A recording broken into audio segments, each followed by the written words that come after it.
I always like to get a pulse of kind of who's in my audience. Just want to see who in here are internal medicine physicians.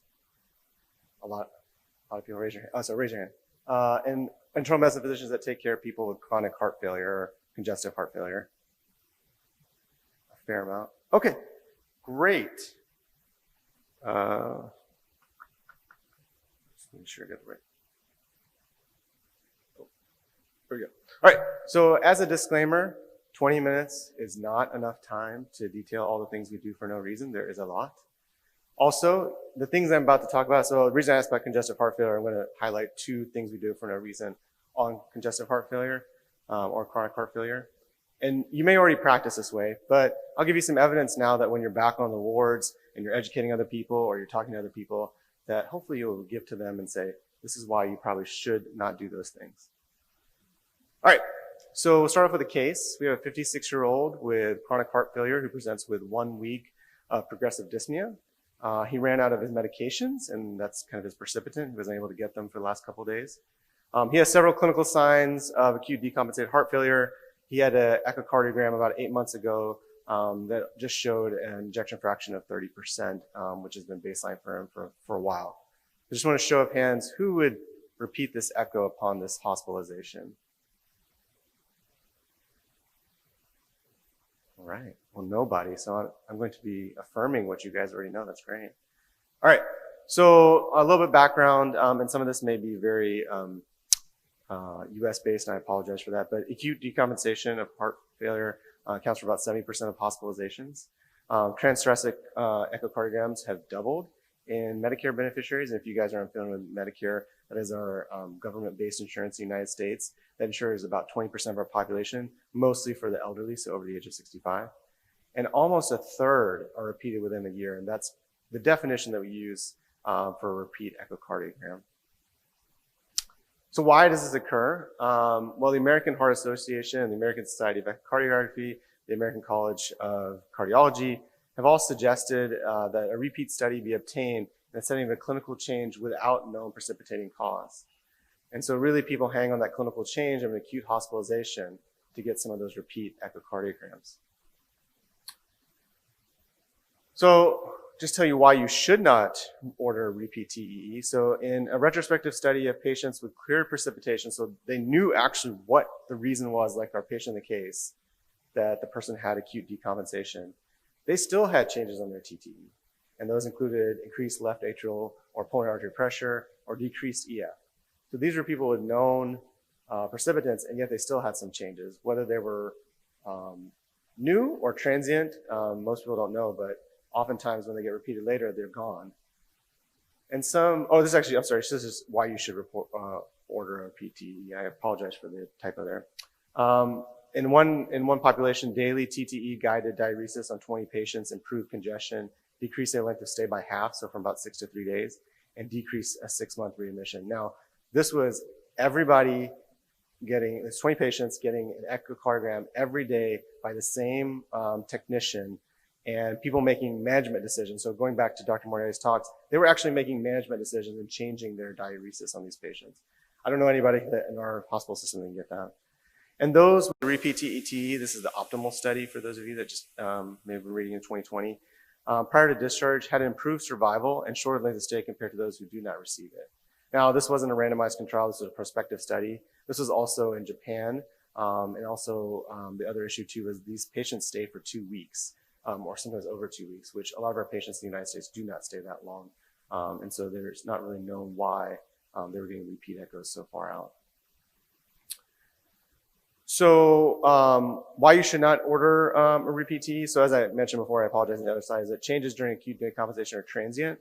And actually oftentimes the people will have resolution when these repeat TTEs occur. Now I said it was ACCF kind of guidelines to do this, and they went back and looked at ones that were ACCF guidelines appropriate to order, but really only 30%, which means on the flip side, 70%, right? Often had further diagnostic testing consultations. So 70 didn't have anything. And that further diagnostic testing consultations, they really didn't mention in that JAMA article what they were. But I can imagine if someone had a new EF lowering, they probably got a cardiology consultation. But just to let you know, cardiology does not make many management decisions off of inpatient echocardiograms. They make a lot of their decisions off of outpatient when they're on maximal goal-directed medical therapy. There's no association back in that optimal study with TTE and long-term mortality. So all these people ended up passing away at the same time. So it does not change their mortality at all. And at least we know at Hopkins, it takes technologists time. We may be in the hospital 24 hours, 36 hours, whatever it may be, but they're only there, 8 a.m. to 5 p.m. And it takes them about an hour to do the study. And then a cardiologist has to read that study. And oftentimes there's a backlog of these things. And especially during COVID, machines had to be cleaned very much before they go to the next patient. So we could do less patients during the day. And within the health system, I know there was a question about using EMR. So we've been trying to use the EMR a lot to help us reduce testing. We actually put in a best practice advisory so that it would actually tell you if you're ordering echo within 3 months. So we used 3 months just because we thought a year was a little too long to say this is the result that they had 3 months ago, thinking that a lot of times physicians are not ordering it because they want to change their management, but they don't know that the echo has been done before, that test is done before. And of those that were canceled, so we tracked those that canceled versus not that continue to repeat echo, there was no increase in readmission, so we were able to track readmission of these patients over the state of Maryland. But they did end up having a decreased length of stay. So those who got a canceled order actually left the hospital faster, which just adding up the fact that they didn't get charged for that echo, they also didn't get charged for those additional hospital stays after that. So we get charged per day while they're in the hospital. So what you should do instead, and this is actually the article that we just published, it came out just this month. While hospitalized, diuresis to maximum tolerance. I see this time and time again for my trainings. They do not maximize the amount of diuretics they're giving to a patient. Diurese these patients as much as they can tolerate. If they can tolerate a -3 liter, -4 liters, just do it. Focus on maximizing goal-directed medical therapy. As hospitalists, we should be finding ways to either get them on that therapy or find them a way to transition to that therapy as an outpatient with their PCP or a cardiologist. And then you should only consider TTE after months on goal-directed medical therapy, like our cardiologists do, for consideration of any valve therapies or implanted cardiac defibrillator. All right, so back to the case. Well, you guys, already knew all that stuff, so I may have just reaffirmed what you thought. But you decided not to order the echo because you just read that nice article that came out about a couple weeks ago. The sodium is normal.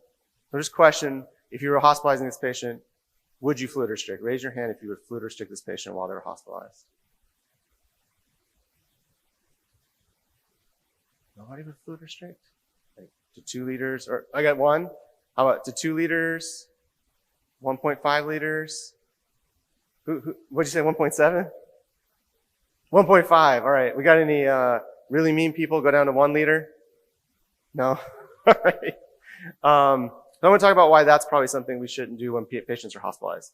So why might you fluid restrict? Again, our guidelines from the ACCF, the American Heart Society, and even the European Society in this one recommend that we fluid restrict patients. And the American Hospital Society says, American Heart Association says, we should actually do it to around 1.5 to 2 liters.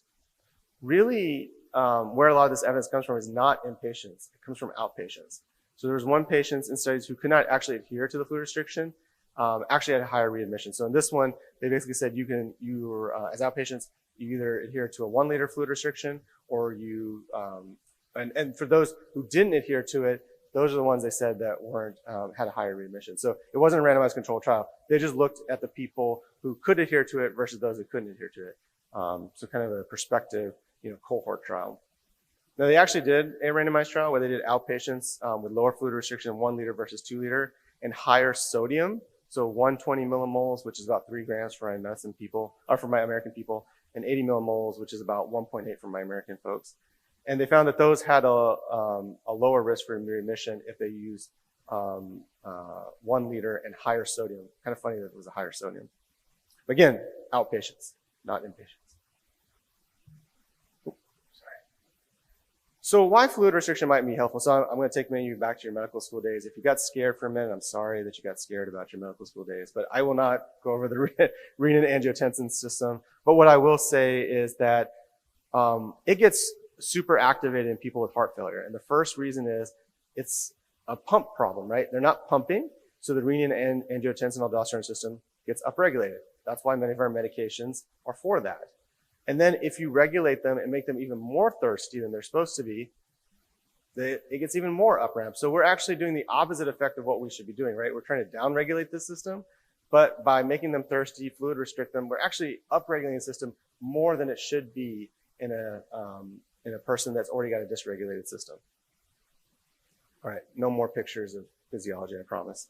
All right, so why might not be helpful? So in RCT of patients with a 1 liter fluid restriction versus free fluid, and they got up to about 1.5 liters. So they didn't say that they restricted them, but I just looked back to see what they actually got in the free fluid. They took in about 1.5 liters.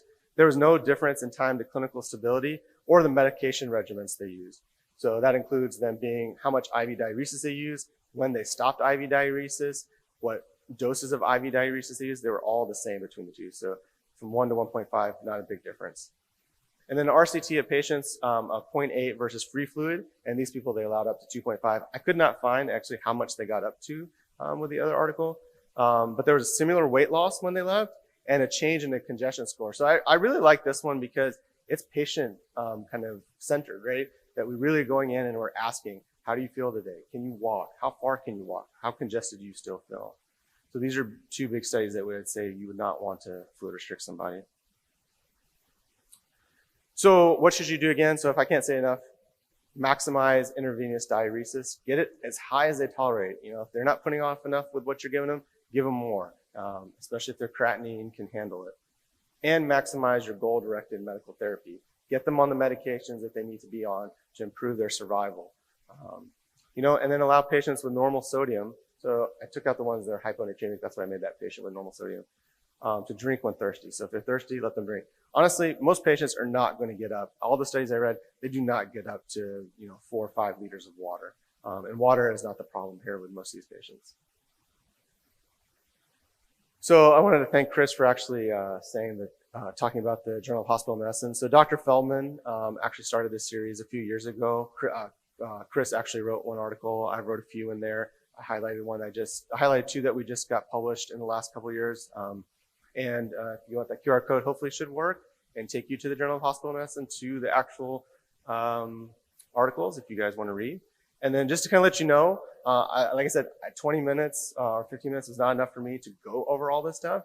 So if you're interested in radiology, there are some radiology topics: ultrasound of abdomen after abdominal CT with no etiology for acute pain, carotid Dopplers for syncope, Dopplers in patients with cellulitis, and echo for all patients with pulmonary embolism. If you're more of a lab person, we got plenty of those because I think as internists we order a lot of labs. But pre-albumin, I didn't put that for measure of malnutrition. I actually wrote the phenuria for acute kidney injury, not using it. Urine eosinophils for acute interstitial nephritis. Ammonia used in chronic liver disease. Coag studies before paracentesis. Correcting the calcium for the albumin. Folate testing for anemia. And using CCAM-B for acute coronary syndrome, which I don't think anyone in the world does anymore, hopefully. And then for medications, PPI for ulcer prophylaxis on the wards, using steroids for anaphylaxis, treating non-suppurative cellulitis for MRSA, so using anti-MRSA agents, oxygen for patients who are not hypoxic, and I left off one here, using medications for people with non-agitated delirium. I just wanted to thank you guys in all the languages I could find on the internet, and appreciate your time.